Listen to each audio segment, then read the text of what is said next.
and welcome to My Streaming Bubble, the podcast where I talk about the streamable media I love with the people I tolerate. I am your TV watching and talking host, Jen, and I am back today with yet another unplanned mini bubble. Why? Because hubby and I just finished season 4 of The Witcher, and I have things to fucking say. Okay, so first of all, and I'm going to try and make this real fucking quick, so I'm not doing IMDb shit. Nothing, none of that. Y'all know. If you don't know, it's on IMDb, it's on Google, it's on Wikipedia, it's everywhere. I probably should give some content warnings, but since this was unplanned and I have zero notes, I have no idea what bullshit is going to come flying out of my mouth. But here we go. Now, when it comes to the TV series, the Netflix original, I think we can all agree that season 1 is fucking fire. That is the best. It was so fucking good. Got us all sorts of excited for the series. And whether you are familiar with the books and or games, I don't think that really mattered here. And you know, I think maybe for season 1, if I remember correctly, season 1 was pretty accurate to the source material. I think still liberties were taken with some of the characters and trying and having to like kind of change or update to fit the screen version. And that's always going to happen. And that's not really something that bothers me a whole hell of a lot. I think it's really kind of a case by case situation where, okay, did this character exist in the source material? No. But does this character serve a purpose on screen? Sure. Daryl Dixon from The Walking Dead. Also, just yay Norman Reedus. Yeah. Does this character on screen, are they like an amalgamation of several characters from the book? Sure. Is it because just for time and everything and storytelling and whatnot? Sure. Is this amalgamated character still going to stay somewhat true, at least to the main plot points of what these book characters said or did? I mean, if that answer is yes, then that's fine. But when you start to stray too far from the source material and you're basically kind of making shit up, that's where I think you're going to lose some of the OG fans and maybe even the actor playing the starring role. Now, that's all speculation. It's never, as far as I'm aware, it has never been confirmed that was exactly why Henry Cavill left the series. But he had been vocal in the past about how far it was starting to stray from the source material. And with him being a beefcake nerd, knowing the books and the games, I think that maybe they should have allowed him to have more input on where the story was going and with the characters and all of that. I think the reason we were given was just scheduling conflicts, or he was doing something else at the time. Either way, he left.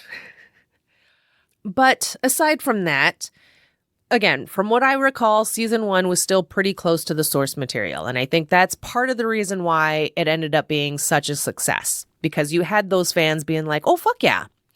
And then you have people like me that didn't read the books and hadn't played the game, just being like, oh, fuck yeah. This butcher of Baclavan or whatever, Henry Cavill, I believe it was a single shot fight scene when he butchers everybody, when he gets that, earns that nickname.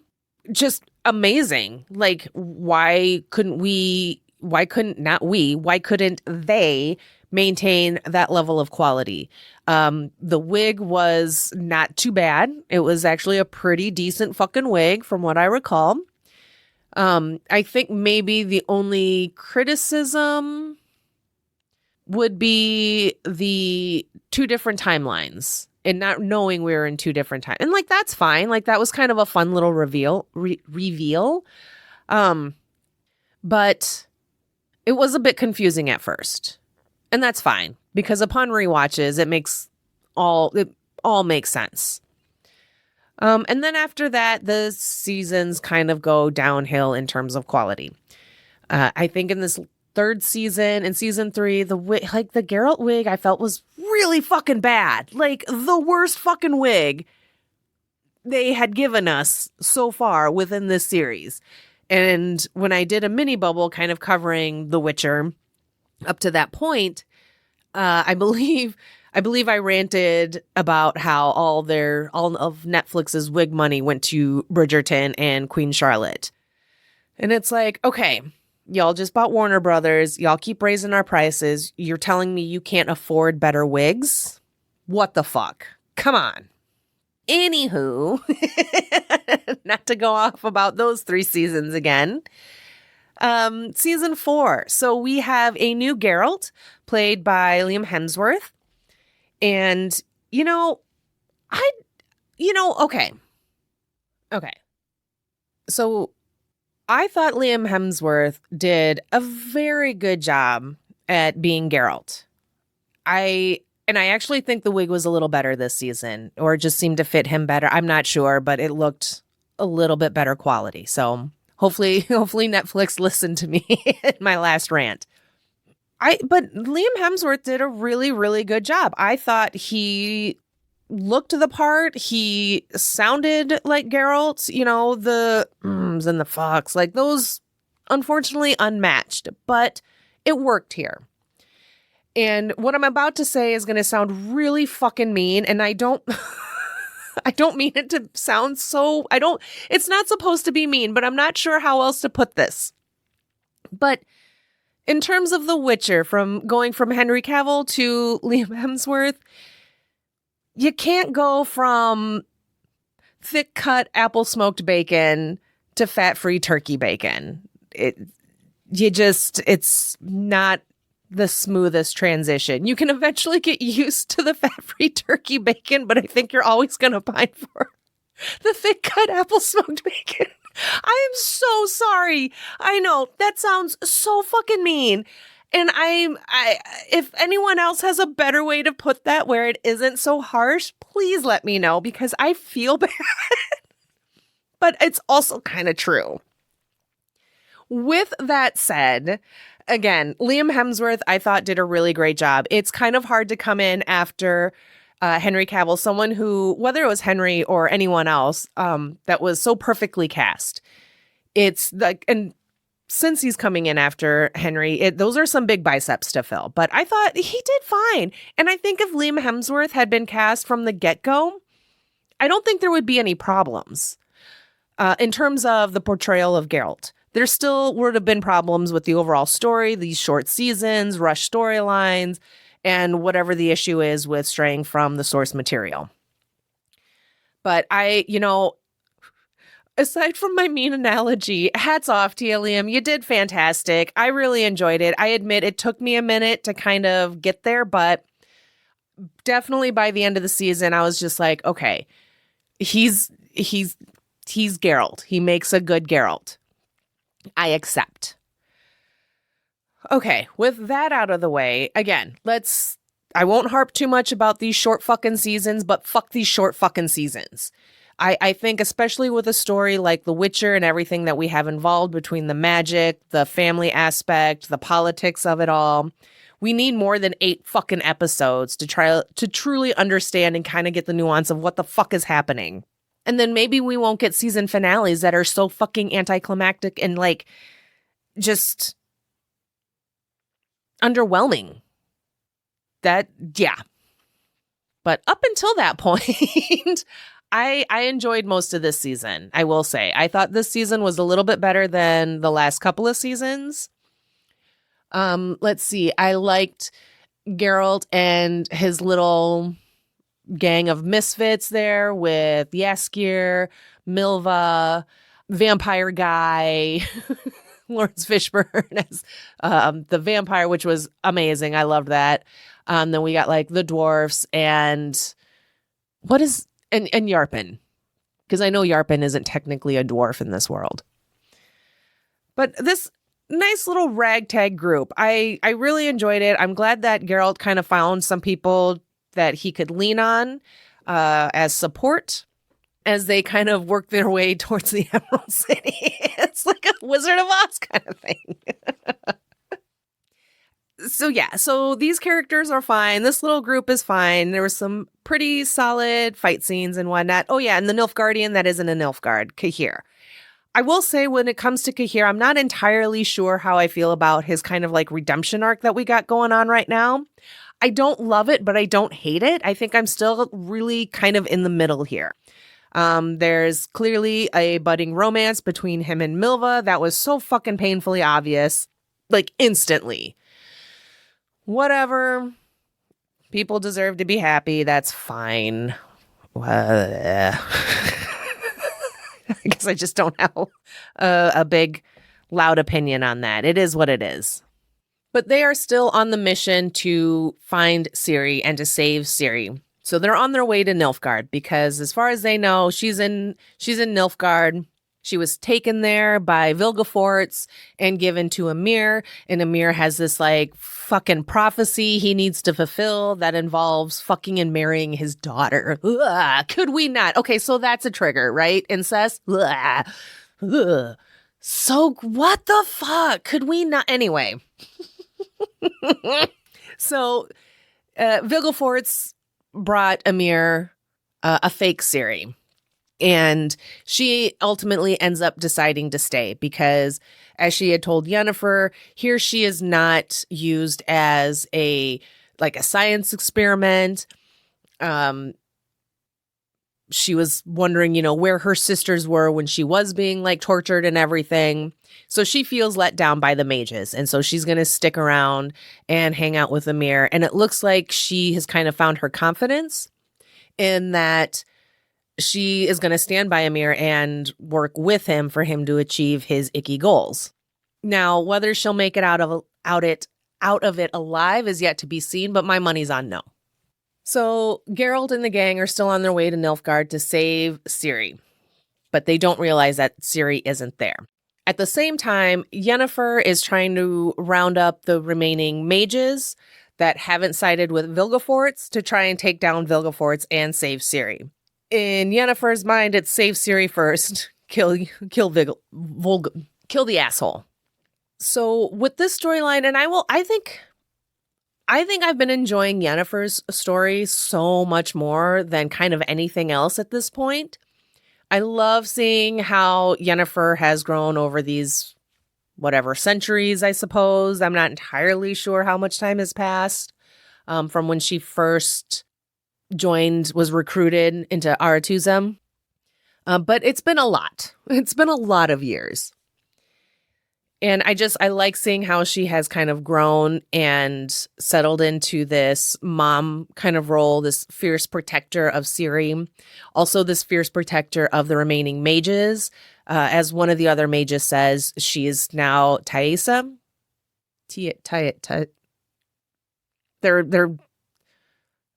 They're like their surrogate witch mage mom, who was a badass and who unfortunately got duped by Vilgefortz. That guy's a dick. So she's really kind of taken on this leadership role. She's taken it upon herself to try and comb the continent for all the remaining mages that haven't joined Vilgefortz to try and save the continent, save the cheerleader, save the world kind of thing. And she's fairly successful. She recruits a good number of mages. She does manage to recruit Frigilla, which I was really kind of happy about. I was happy to see Frigilla. She was living in like a little cottage, just kind of like minding her own business, doing her own thing. She agrees to help Yennefer and tries to infiltrate where Vilgefortz is, the dick, and try and take down these portal blocks, basically, that he has put up. Now, he clocks this shit right away because it's Fringilla and pretty much captures and tortures her for part of the season. That made me mad. Fringilla deserves better than to be constantly fucking put through the fucking ringer. So I was happy to see, at least by the end, like she makes it out alive. She's all on board with Team Mages and Team Yennefer. And can we just please fucking move forward with something more positive and empowering and badass for her? She's shown that she's a fucking badass. It was whichever season that was where she killed like table of fucking, I don't know, dudes by by paralyzing them and then slowly killing them. That was so fucking ruthless, and I love it so much. And we do lose a handful of other mages. We lose Margarita. I didn't care for that. That was a big loud no that escaped my mouth during that scene. It's like, God fucking damn it. Treat the black mages better. Fuck. Like the white, blonde, seductive one, she lived, and I'm honestly a little surprised by that, but whatever, is what it is. Let's see. Yennifer also recruits the Elven Queen. I can't remember what her name is at this point, but I'm happy to see that she came around. She's all in because she's very, very powerful herself. So she's obviously a great asset to this cause. And I'm glad that she also made it out alive. And then, then there's like Tess and whatnot. The other mages. But in the end, even though they put a hurting on the other mages, these traitor mages, and they do a bit of damage to Vilgefortz, we still lose. Like Vilgefortz still gets away with the younger mages, the next generation Aretuza students or whatever. And makes off with, well, he doesn't have Ciri, but he still gets away. They don't actually get him, but that fight scene was pretty cool. I enjoyed it a lot. Very, very suspenseful. Lost some of the good mages in that when Vilgefortz and them were blasting the fire at them and they were trying to hold and they're burning up. That's just, what a fucking way to go. But way to hold the line, ladies. And then, let's see, Vilgefortz is just a dick. He had imprisoned Istrid and was posing as Yennefer to get Istrid to decode all these books and whatnot to give Vilgefortz the information he needed to get Ciri, to fulfill his end of the his prophecy or whatever the fuck, whatever his fucking plans are. I don't even remember. I don't even fucking care. He's just a dick. So I felt really bad for Istrid. He eventually gets out with the help of Frigilla and ends up sacrificing himself because that was the only way he could reopen the portals that the dick had closed. And I just was not ready to lose Istrid. So that's 3 black mages, right? Because, well, Istrid's not really so much a maze as he is just like an uber librarian. But yeah, that's not cool. I didn't care for that. I don't think we needed to lose Istrid. I think that was mean, and I would like him back, please and thank you. But watching Yennefer say goodbye and grieve him was very heartbreaking because Istrid loved Yennefer before she became a mage, when she was still hunchback, little, as Thaisa called her, little piglet or piggy or whatever. He loved her then. He loved her for who she was then and still always cared for her. And she always cared for him, even though her love now lies with Geralt. She'll never forget Istrid and his kindness and the love that he showed her in the beginning. Like, how could you? Especially with all this time that has passed and how much Yennefer has grown and everything. There's just no way she'd ever let that go. So watching her hold Istrid and say goodbye was very, very sad, very heartbreaking. Really felt for Yennefer in that moment. But I'm really liking her overall storyline, what her journey is and everything. Really fucking bummed that they didn't get Vilgefortz. And that she did. I really wish she would have killed more people when she got into Ymir's castle. She unfortunately was not able to recruit fake Ciri to join the cause. And then, because again, fake Ciri was just like, you guys, where the fuck were you bitches? Like, fuck you guys. I kind of get it. Then there's all like the politics, like King Radovid and like the reluctant king, but then becomes kind of a badass because Jaskier won't run off with him and live all happily ever after together because Jaskier's clearly more in love with Geralt and Ciri. That's his family, right?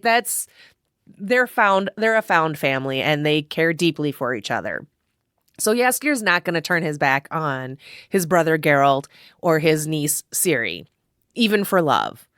And I love that because, again, I think we're seeing a bit of growth within these characters. I think season 1, Jaskier absolutely would have stayed and not joined the fight. He would have stayed for Ranovid and had wild, hot, kinky sex with him for the end of time or whatever the fuck. Which, hey, that's fine too, but not season 4 Jaskier. And that's even better. But yeah, so we've got King Radovid. He's like the reluctant king. He's just like constantly drunk until he is jaded and he realizes, you know what? Fuck it. I'm going to be the king. And then he kind of comes out as what a fairly competent sounding king. All of a sudden he's like super brave and all of this shit. So whatever. That is what it is. We'll see how that all kind of plays out. He also exiled Dijkstra. So I don't know if we're completely done with Dijkstra yet. I was kind of hoping we were going to be done with him. What was that, last season when Geralt busted his leg or whatever? But we'll see. And then the mage that was on Team Dijkstra is now on Team Yennefer. And it's nice to see these women that all kind of grew up together and, you know, like bickering sisters and whatnot, all come together for this greater cause. So women empower women. Yay! Love to see it. All right. On to Ciri. Now, I think Ciri's storyline in this season annoyed me the most. I kind of get it. You know, it just seems like she's in her like rebellious teen era. She is more or less given up on trying to reunite with Geralt and Yennefer. She doesn't know if they're alive. They don't know if she's alive.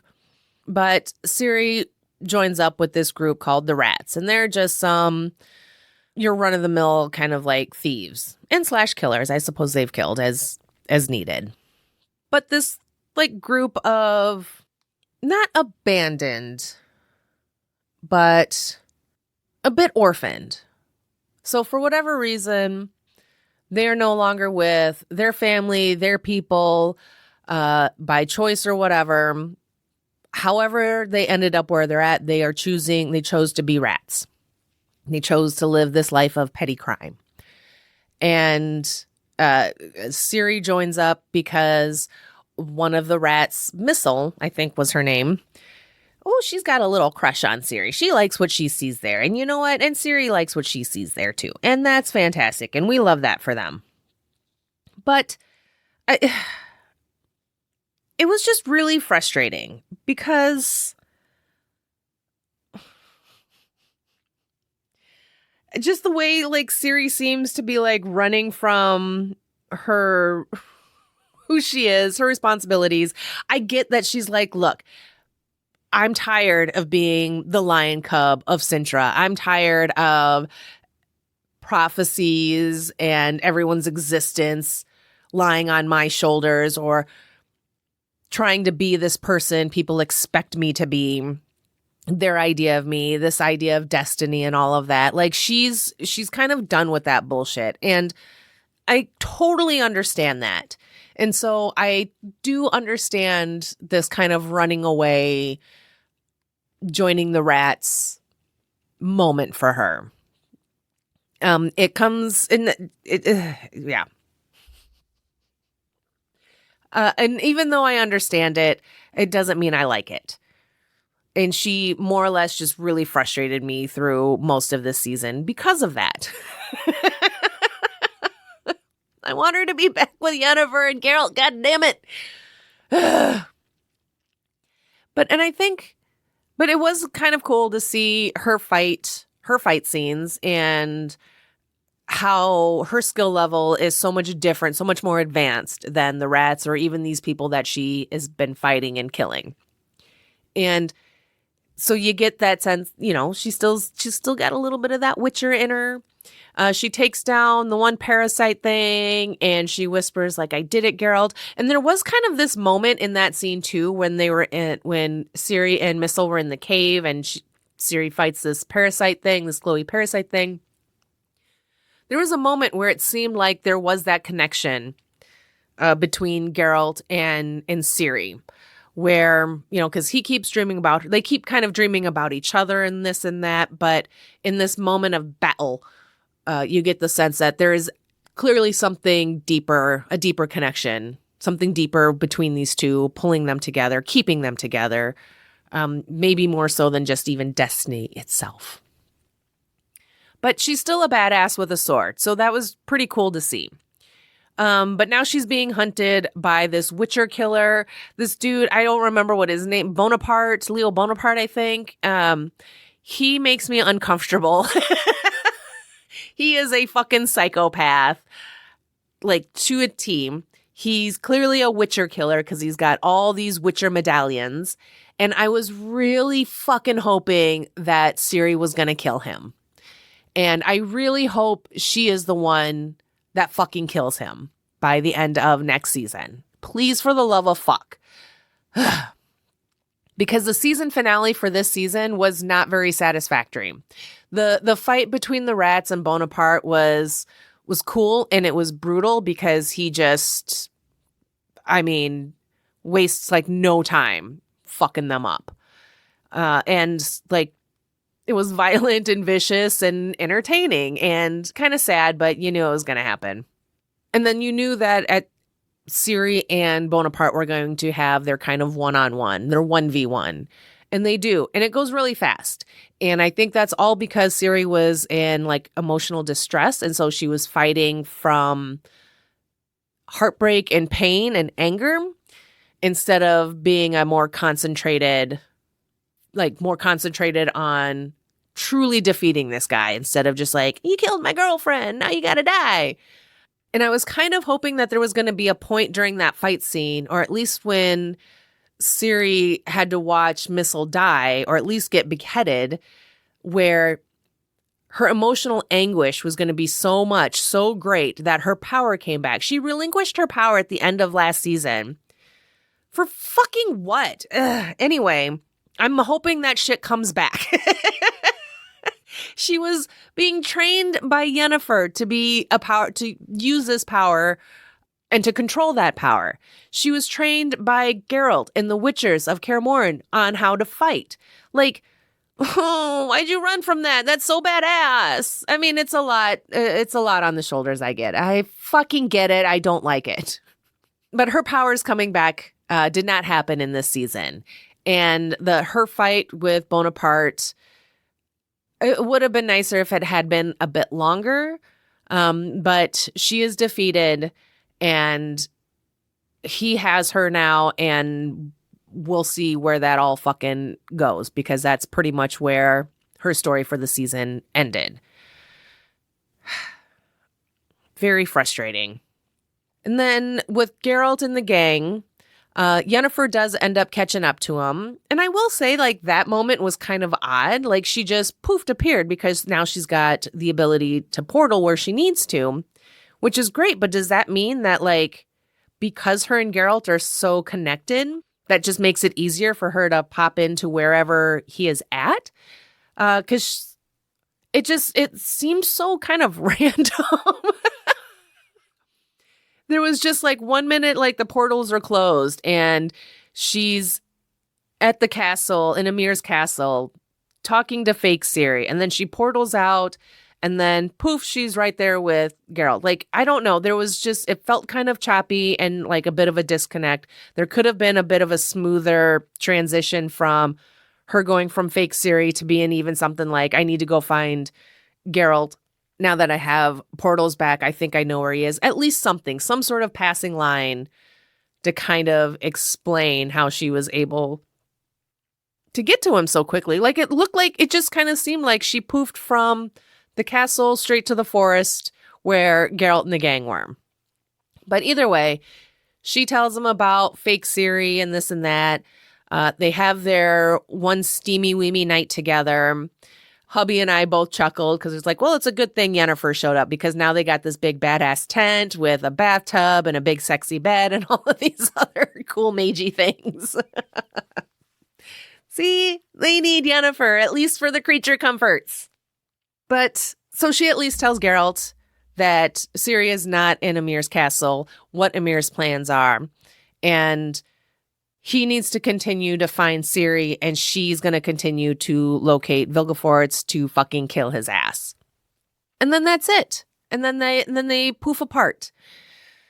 And I don't know. In last season, we got like a bit of a montage-y kind of thing of their time together, the three of them living together as like a family. And I think I want a little bit more of that, but not in montage form, like in true, just like actual scenes. Either way, hopefully we get that by the end of the series, because next season is the last season, and that'll probably come out in like 2034. There'll probably be a whole new Geralt. Is there a younger Hemsworth that'll be available then? I don't know. Oh, and real quick. So when the mages were fighting, when it was mage versus mage and all of that, a couple of the Witchers did show up. The two, now I'm blanking on their names. But the two, like, they were very prominent in the last couple of seasons at Kaer Morhen. And we also get Vizimir. Now, I thought Vizimir died, but they brought him back. Either way, the recasting of Vizimir, I felt like went under the radar because of the recasting of Geralt. I could be wrong, but I don't remember that kind of announcement being made. So seeing that we had a new Vizimir was a little like, oh, okay. Okay. I guess we'll allow it. We don't really have a choice. But either way, Vizimir dies. Like, what the fuck? Okay, sure.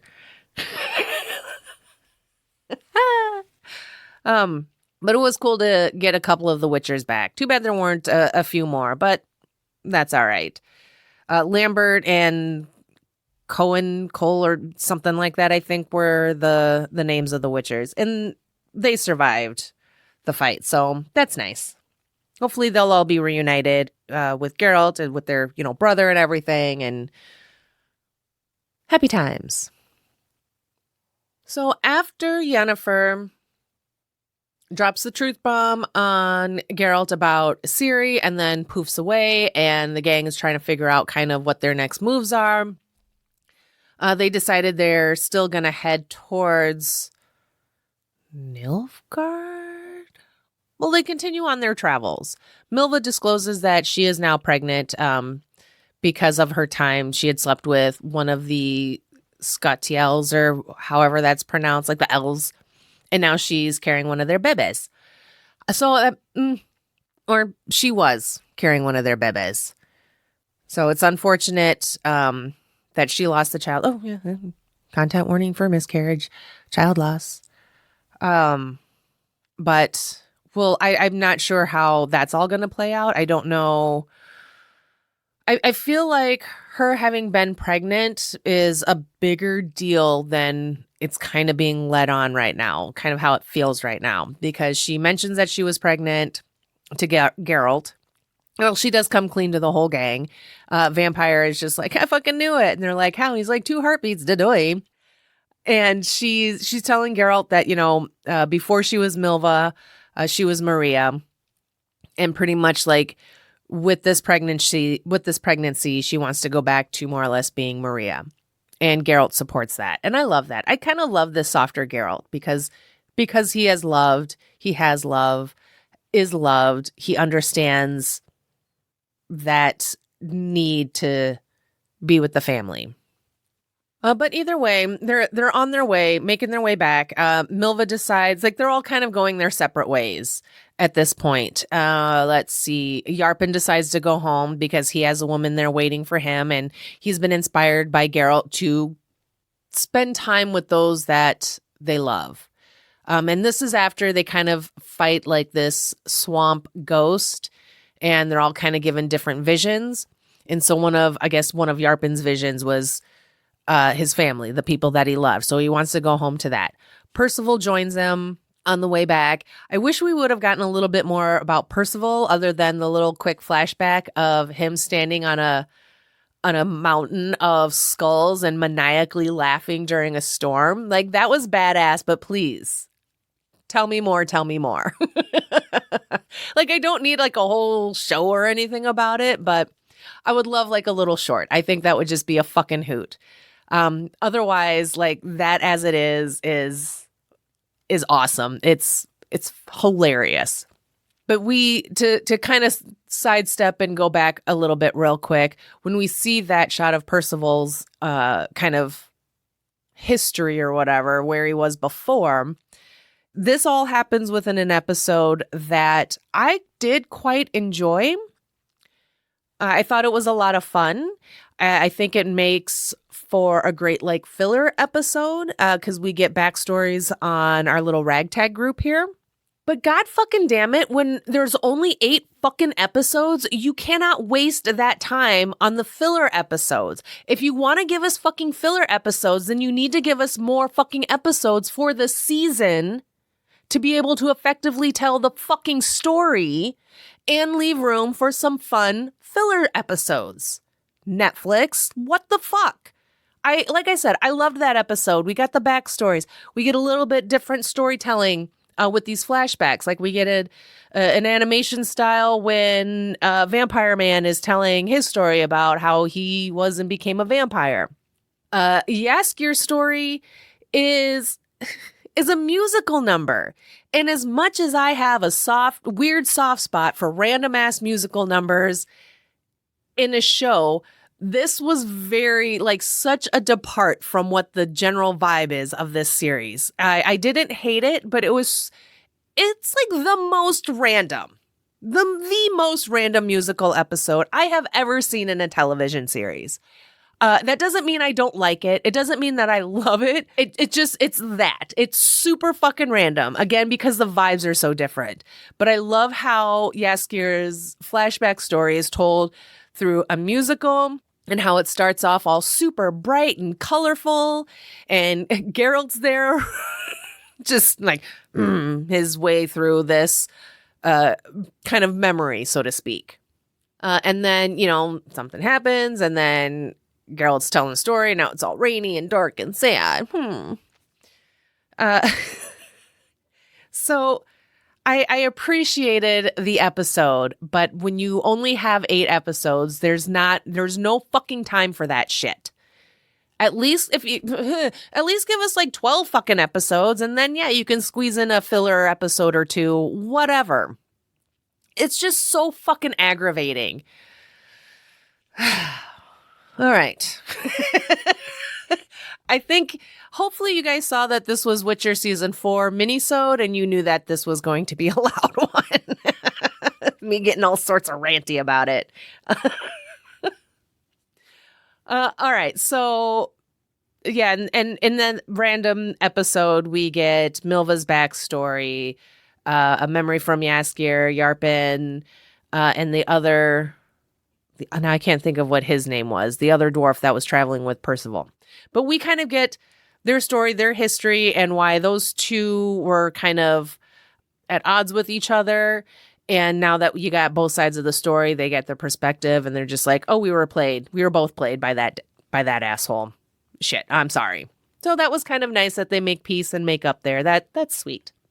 We also get Cahir's backstory, which is fine, and how he more or less was kind of not duped, but really wasn't given a choice on with where his life went. Ish. Because he helped Emir back when he was still Dooney, and Cahir was a child during that time, he probably felt more beholden to have to follow through with his responsibilities, his what have you. So sure, that's fine. And again, I'm still kind of on the fence with Cahir and his redemption arc. So, anyway, after all of that, and after Yennefer and the gang continues on, Milva has gone her separate ways. Yarpen has gone his separate ways. He took Percival with him, or Percival went with him. So the rest are left to try and make it to Nilfgaard, I guess, or still on their way to try and find Ciri. And they run into Nilfgaard soldiers. They run into some of these other soldiers that are fighting Nilfgaard, but they're shooting arrows at Geralt and the gang because they done stole a boat and all of this shit.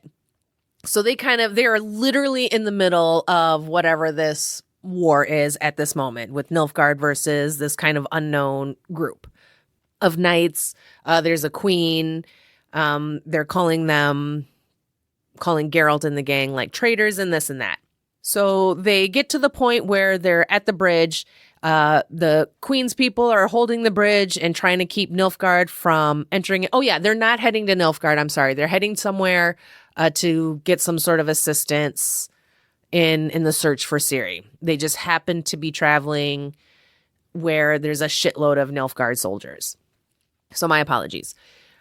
So the only way that Geralt and the gang can continue on is they have to help the Queen's soldiers hold the bridge and to keep Nilfgaard from crossing the bridge. Because as soon as they cross, they're going to take it over. They're going to colonize. They're going to do what fucking Nilfgaard does and burn shit to the ground and probably do other terrible things. So Geralt and the gang agree. It's Geralt, Cahir. Yaskir's there for a second. And I was like, the fuck's he doing there? He ain't even got a weapon. Hubby's just like, you got to have someone to tell the story. So they're fighting. They rallied the troops. They're holding the line. They're doing the best they can. I forgot to mention that at this point, Milva has returned. She saved their asses from some Nilfgaardian archers by arrowing them straight into the face, which was fucking cool. But now she is starting to miscarry. And Vampire Man is like, there's only so much I can do here. We need to get her to where we were heading. And then we can maybe try and help her. But the clock is ticking. So they continue to hold the line. They fight their way. It was a great fight scene, great little fight sequence, stuck kind of tight on the bridge, which always gives a bit of like a claustrophobic type feel because you're not out in a big open field where you have more room to kind of maneuver and shit. You're very restricted and you've just got people coming at you from like, not really all angles, I guess just from ahead. But there's a lot of fucking Nilfgaardians there and more keep showing up and this and that. And then the other dwarf, whose name I can't fucking remember at this time, he decides to go a little Final Destination and release a shitload of logs and kill a bunch of the Nilfgaardians that way. So fucking good on you, man. Loved it. Loved to see it. So as they're making their way through the bridge, as they're holding the bridge, there's a big fucking ogre thing.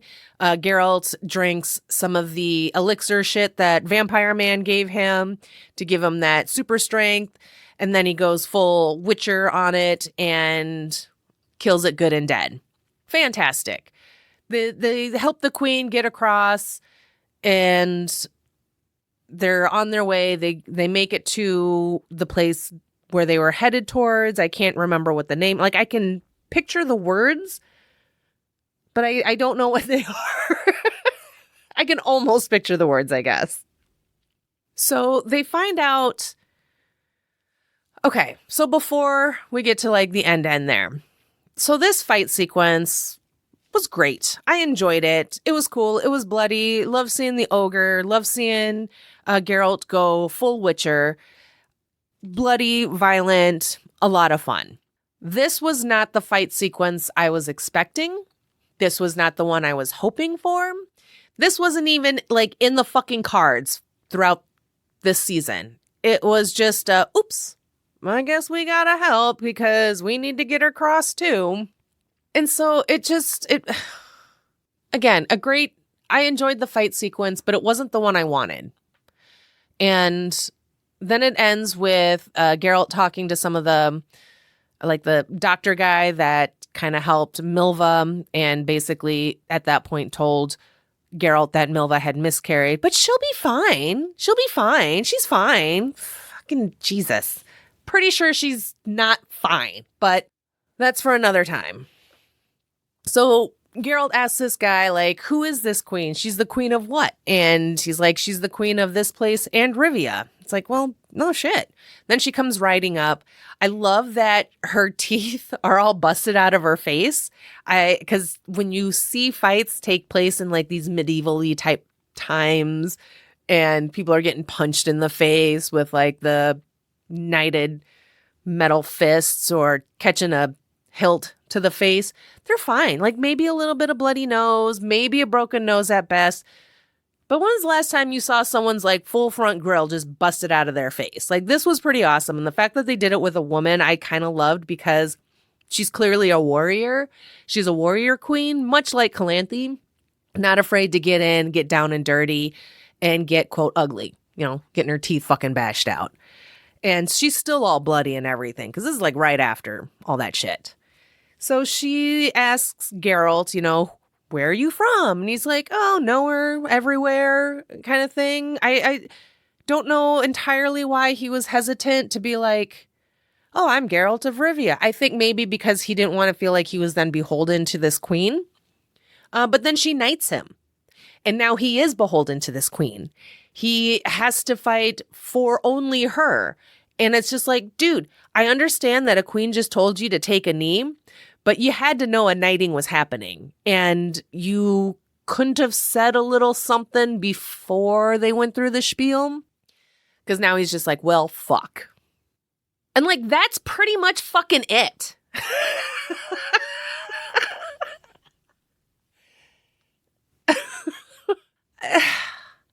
It's like, it's such a fucking bummer this season, the way this season ended. With Geralt and the gang, we got a pretty cool fight scene, but again, not the one that I wanted. And maybe not the one you all wanted either. Yennefer still has not fully defeated Vilgefortz. That's a fucking bummer. They did put a hurting on his little group and everything, and they fought to get portals back and all of that shit. But that motherfucker's still running around, and he's still quite powerful. And it's just, God, ugh. And then, of course, then there's Ciri and her teen angst era. And now she has got by Leo Bonaparte or whatever, the Witcher killer. And who the fuck knows where that's going to all end up? Like, the finale, the season finale was so fucking disappointing. If there had even been one more episode after this with maybe a little bit more, I think maybe I wouldn't have been so mad about it. But I didn't get a single fucking thing I wanted. It just pisses me the fuck off. And honestly, I was enjoying this season for the most part. I did have a wee bit of a hang up with New Geralt, but that was, I got over that. I am enjoying Yennefer's story. I love watching Yennefer being this fucking badass mage. And I'm just kind of disappointed in Ciri's storyline. I can accept the fact that she's angsty teen, trying to break out, find herself, who she is outside of Destiny and Geralt and Yennefer. Like, that's fine. Who she is outside of being the Lion Cub of Sintram, who she is outside of being like this big, important piece of everyone's destiny, their life, Emir's icky prophecy, whatever the fuck Bonaparte's role is in all of this. There was just nothing truly satisfying about the finale of this season. Like, you couldn't have killed one of them, some of them, like some of these bigger players. So it was just so fucking disappointing. And I was instantly pissed. And then my husband's like, oh, where's the next episode? I was like, that was it. And he was also not super impressed. All right. Well, that's my loud, angry rant for The Witcher Season 4. Oh, let's see. So we are supposed to get a 5th season. God knows when the fuck that will happen. Because again, short seasons, multiple years in between each season. It's fucking rude. It's disrespectful to the fans, to the subscribers. It's just a bunch of hunk of fucking bullshit. And I am so fucking sick and tired of it. And I just wish that these powers that be would actually listen to their millions of subscribers as to what not to fucking do. But why the fuck would they care? They're still making bank and we're barely getting by. We're just sitting here screaming into the fucking microphone about how much their shit sucks, how much better it could have been, how downhill this shit has gone. And they're just like, whatever, you're still watching. And I'm just like, you know what? Fuck you. Because those motherfuckers got me on that one. All right, I need to calm down. I think my blood pressure has spiked. I got a little too worked up during this one. But I think we all knew that was going to happen. All right. So that's going to do it for me today. Thank you guys so much for listening to my loud rantings. Let me know what you thought of season 4 of The Witcher. Comment below. Send me an email, mystreamingbubble@gmail.com, or hit me up on your preferred socials. I'm fucking everywhere. Facebook, Instagram, Threads, Blue Sky, TikTok, and YouTube. Like, I still have Twitter, but I'm not really on Twitter because fuck Elon Musk. And fuck what he did to that app. Let's see. So, and then make sure you're following the podcast on your preferred podcast player. And then do all of those same things for the monthly podcast I co-host with Erin from It's a Fandom Thing called Twin It to Win It. And that's where we try and guess how the other feels about different horror movies. Again, we're on the socials, Facebook, Instagram, Threads, Blue Sky. No TikTok yet, but that's all right. No YouTube yet, but that's all right. And you can rate, review, share, and do all those fun, lovely, supportive things from a podcast player near you. So until next time, my lovely bubblies, again, thank you so much for listening and keep streaming. Goodbye. If you're enjoying this podcast, be sure to let me know by rating and reviewing on a podcast player near you, and by sharing your favorite episodes with your friends, family, and mail carrier. Then be sure to follow me on all your favorite socials like Facebook, Instagram, Threads, and Blue Sky. Just search My Streaming Bubble and I should pop on up there for ya. If you have suggestions on what I should stream in my bubble next, or you want to be tolerated, send an email to mystreamingbubble@gmail.com. Looking for merch? Stop by my Redbubble store where you can find and buy My Streaming Bubble stickers, hats, shirts, and more. You can also head over to buymeacoffee.com and, well, buy me a coffee.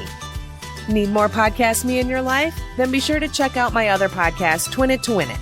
That's a monthly podcast that I co-host with my podcast brain twin, Erin from It's a Fandom Thing, where we test our twinningness by trying to guess if we both feel the same way about different horror movies. You can find and follow us on Facebook, Instagram, Threads, and Blue Sky. And most importantly, you can listen, rate, review, and share from most podcast players. Thank you for your support and keep streaming. Goodbye.